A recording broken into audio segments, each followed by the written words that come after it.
Dari pelayan hotel sampai jadi bos pengiriman ekspedisi JNE.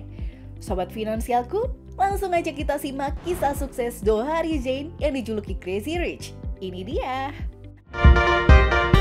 Nama JNE tentu sudah tidak asing lagi di telinga kita, apalagi buat yang suka kirim paket barang.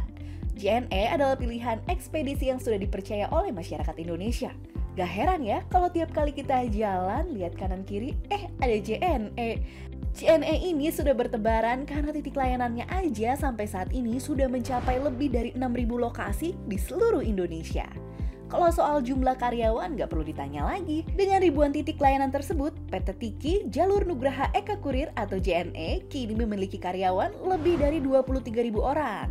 Ternyata, kehebatan perusahaan ekspedisi ini gak lain karena sosok tangan dingin Zohari Zain, sang pendiri yang menjadi otak dari jasa pengiriman barang yang semakin muda di Indonesia. Jiwa kewirausahaan Zohari Zain sejak kecil. Perjalanan karir beliau dalam merintis kerajaan bisnisnya dipenuhi dengan perjuangan dan juga kegigihan. Pria yang kini telah berusia di atas 66 tahun ini lahir sebagai anak bungsu dari 5 bersaudara yang tumbuh besar di Medan.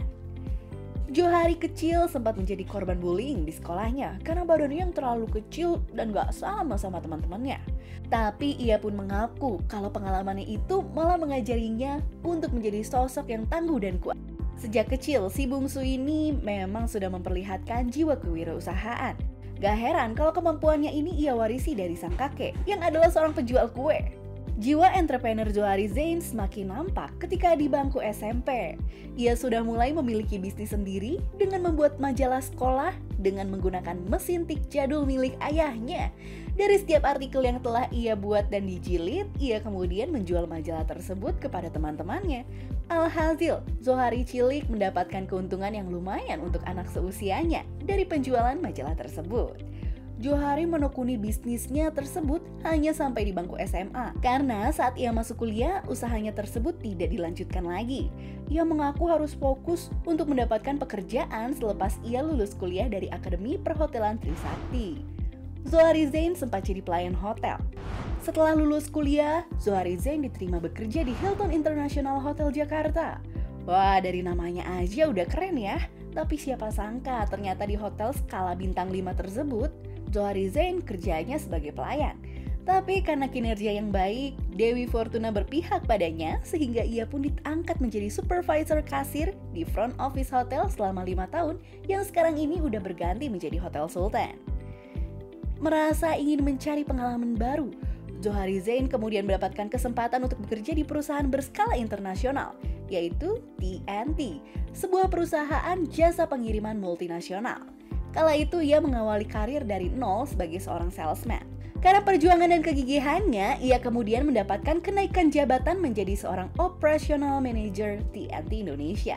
Zohari dinilai sukses saat berkarir di perusahaan tersebut, tapi ternyata ia mengambil langkah yang gak disangka-sangka. Saat karirnya sedang menanjak, ia malah memutuskan untuk meninggalkan perusahaan berskala multinasional tersebut dan memilih untuk merintis perusahaan jasa miliknya sendiri dari nol.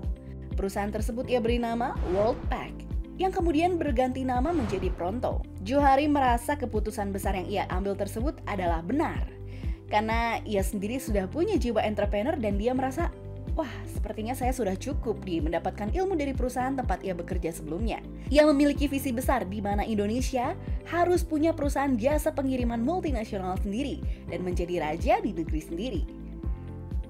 Pemilik dan pemegang saham JNE. Namanya juga bisnis, ada masa naik turunnya, gak selamanya roda itu selalu di atas. Dalam perjalanan bisnisnya, Zohari sempat dihadapkan pada kondisi di mana seluruh sahamnya di Pronto terjual. Hal ini ia sadari karena ia terlalu memfokuskan pada produk tanpa memikirkan cash flow ataupun pergerakan uang di perusahaan tersebut.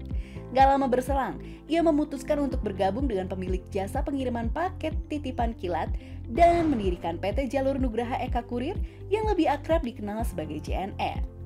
Diawali dengan 8 orang karyawan dan modal seadanya, Zohari Zain melalui tangan dinginnya malah membuat perusahaan yang baru menetas ini semakin sukses. Perusahaan jasa pengirimannya ini mampu memberikan kemudahan dalam pengiriman barang antar maupun luar kota. Apalagi di tahun 1990-an, masih jarang tuh jasa pengiriman seperti sekarang ini. Itu tadi kisah sukses Zohari Zain, sang crazy rich yang juga seorang filantropis yang gemar berderma dalam bidang sosial.